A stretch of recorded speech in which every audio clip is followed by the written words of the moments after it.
যত দিন যাচ্ছে ততই যেন মানুষের পাশবিক মনোবৃত্তি প্রকাশ্যে আসছে। বাংলা সহ গোটা দেশ যার সাক্ষী থাকছে।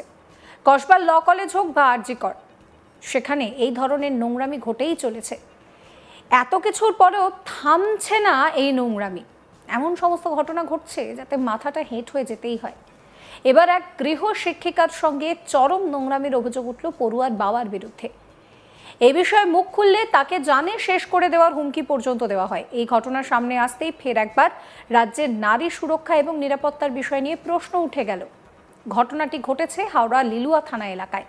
জানা গিয়েছে শনিবার বেলা 10টা নাগাদ লিলুয়া থানা এলাকায় একটি বাড়িতে এক পড়ুয়াকে টিউশন পড়াতে আসেন এক গৃহশিক্ষিকা।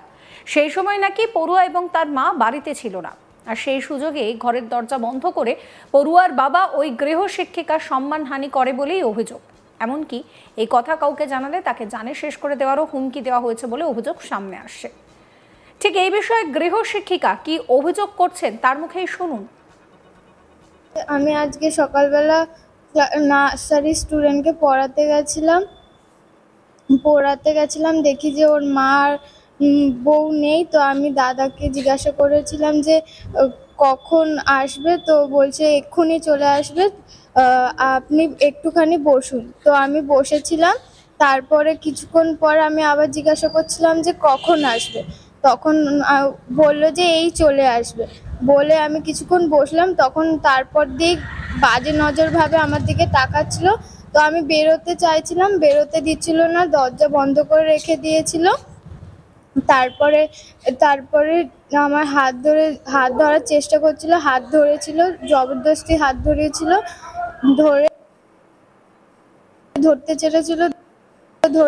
তারপরে আমাকে হুমকি দিয়েছিল যে এগুলো কাউকে যদি বললে তোমারই ক্ষতি হবে।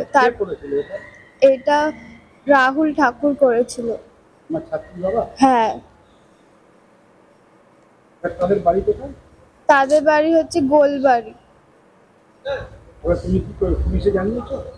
হ্যাঁ, জানাবো। জানা গিয়েছে অভিযুক্তের নাম রাহুল ঠাকুর, পেশায় একজন ভ্যান চালক। এই ঘটনার পর ওই গৃহ শিক্ষিকা লিলুয়া থানায় অভিযোগ দায়ের করেন। অভিযোগের ভিত্তিতে ঘটনার তদন্ত শুরু করছে পুলিশ। এ নিয়ে আমার কালিগ হিমাদ্রি ঘোষ একটি রিপোর্ট দিয়েছেন, সেই রিপোর্ট রইল আপনাদের জন্য। বিরোধীরা যে প্রশ্ন তুলছে বাংলাতে মহিলাদের কোনো সুরক্ষা নেই, আর বাংলার মুখ্যমন্ত্রী মমতা বন্দ্যোপাধ্যায় প্রত্যেক দিন কিছু না কিছু ঘটনা ঘটছেই সারা বাংলা জুড়ে। লিলুয়াতে গতকাল ঘটেছে এক শিক্ষিকার সঙ্গে অসভ্য ব্যবহার, এবং এই অসভ্য ব্যবহারের প্রতিবাদ জানায় শিক্ষিকা। তিনি সরাসরি চলে যান লিলুয়ায়। ঘটনাটি ঘটে লিলুয়ার গোলবাড়ি অঞ্চলে। এই গোলবাড়ি অঞ্চলে শিক্ষিকা প্রত্যেক দিন একটি স্টুডেন্টকে প্রাইমারি সেকশনে পড়াশোনা করত এবং তাকে পড়াতে যেত। গতকাল যখন সে পড়াতে যায় এবং এই পড়াতে যাওয়ার সময় তখন সেই বাড়িতে খালি বাবা উপস্থিত ছিলেন, ছাত্র, কিন্তু যাকে পড়াতে গেছিল সেই ছাত্র এবং তার মা কোনো কারণে বাইরে গিয়েছিলেন, তখন কেউ ছিল না বাড়িতে, বাবা একা ছিলেন। ছাত্রটির বাবার নাম রাহুল ঠাকুর, বয়স 30। আর যে শিক্ষিকা পড়াতে যান প্রত্যেক দিনের ন্যায়, তিনি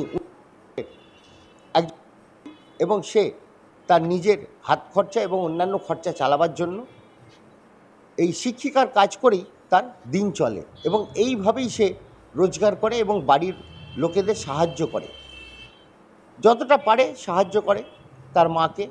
তার বাবা না থাকার দরুন তাকে তাদের মামার বাড়িতে থাকতে হয় এবং মামার বাড়িতে থাকার দরুন মাকে সাহায্য করতেই তাকে কাজে নেমে পড়তে হচ্ছে পড়াশোনা বন্ধ করে।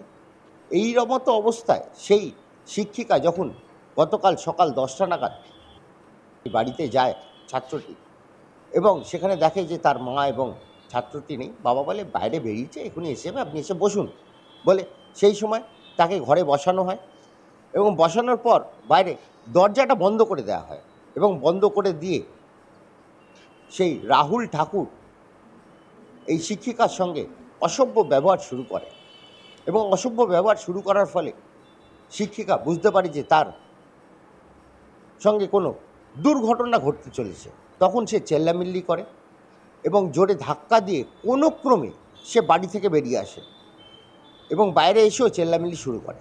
তারপরে এসে বাড়ির লোককে জানায় এবং বাড়ির লোককে জানানোর পর বাড়ির লোকরা সঙ্গে সঙ্গে তাকে নিয়ে লিলুয়া থানায় এসে একটি অভিযোগ দায়ের করে এবং এই অভিযোগের ভিত্তিতে পুলিশ তদন্তে নেমেছে। কিন্তু পুলিশ তদন্তে নেমে এখনও পর্যন্ত এই রাহুল ঠাকুরকে সে ধরতে পারেনি। তার কারণ সেই রাহুল ঠাকুর এই ঘটনার পর পালাতক, তাকে খুঁজে বেড়াচ্ছে পুলিশ।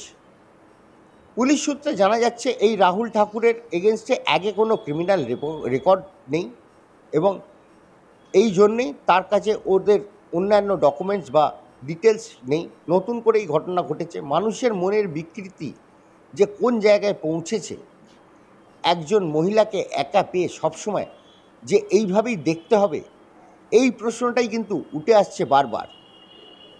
বিরোধীরাও এই একই প্রশ্ন করছে এবং এই নারী সুরক্ষা নিয়ে বিরোধী নেতা শুভেন্দু অধিকারী বহুবার হাওড়ার বহু জায়গায় নারী সুরক্ষা যাত্রা শুরু করেছিলেন, কিন্তু তারপরেও কোনো মানুষের মধ্যে কোনো রিপারকেশন দেখা যাচ্ছে না।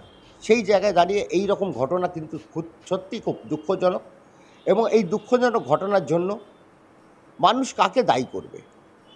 প্রশাসন কাছে খবর পৌঁছলে তবে তো প্রশাসন এটার এগেনস্টে কোনো স্টেপ নেবে।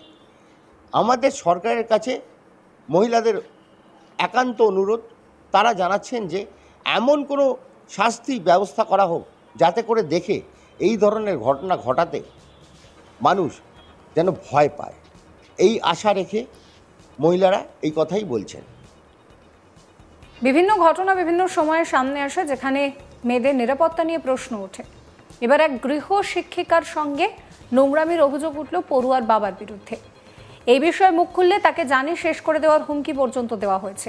এই ঘটনা সামনে আসতেই সুরক্ষা নিয়ে ফের একবার প্রশ্ন উঠছে। ওই নির্যাতিতা কি বলছেন শুনুন আরও একবার। আমি আজকে সকালবেলা নার্সারি স্টুডেন্টকে পড়াতে গেছিলাম, দেখি যে ওর মার বউ নেই। তো আমি দাদাকে জিজ্ঞাসা করেছিলাম যে কখন আসবে, তো বলছে এক্ষুনি চলে আসবে, আপনি একটুখানি বসুন। তো আমি বসেছিলাম। তারপরে কিছুক্ষণ পর আমি আবার জিজ্ঞাসা করছিলাম যে কখন আসবে, তখন বললো যে এই চলে আসবে। বলে আমি কিছুক্ষণ বসলাম, তখন তারপর দিক বাজে নজরভাবে আমার দিকে তাকাচ্ছিল। তো আমি বেরোতে চাইছিলাম, বেরোতে দিচ্ছিল না, দরজা বন্ধ করে রেখে দিয়েছিল।